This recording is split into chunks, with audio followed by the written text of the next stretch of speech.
Cette entreprise de gros œuvres en bâtiment est confrontée depuis plusieurs années à un vrai fléau, le vol. Entre 50 et 100 000 euros d'outils et de matériaux l'an dernier, éclairage de nuit et caméras de surveillance ne suffisant pas, elle a choisi de faire confiance à l'ADN synthétique. Nous sommes victimes de vols fréquemment au cours de l'année. Des vols essentiellement de matériel électroportatif, de machines par exemple.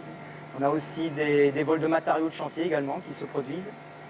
Et donc on cherchait à trouver un moyen pour lutter plus efficacement contre ces vols. À la manière de l'ADN qui caractérise les êtres vivants, le produit utilisé dépose une sorte de code génétique invisible à l'œil nu sur les objets à protéger. On vient apposer ce marqueur ADN sur l'outil et ce marqueur ADN possède un code unique qui est répertorié dans une base de données accessible aux forces de l'ordre. Le matériel de l'entreprise est répertorié et transmis à cette base de données gérée par le fabricant. L'ADN synthétique, rendu visible par une lampe à ultraviolet, permettra aux enquêteurs de savoir exactement à qui appartiennent les produits retrouvés après un cambriolage. Ce système de traçage de biens s'applique aussi à ceux qui commettent des méfaits.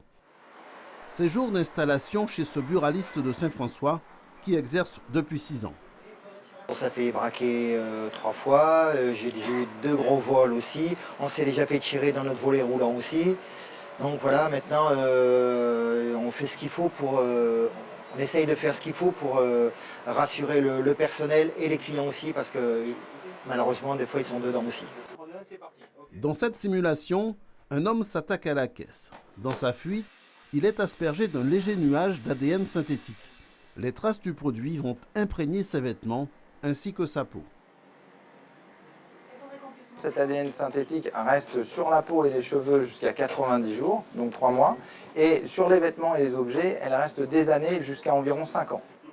Tout comme les alarmes silencieuses, les coffres-forts à ouverture différée ou les lanceurs de brouillard, l'ADN de synthèse constitue un nouveau mode de dissuasion pour sécuriser davantage les entreprises et les particuliers.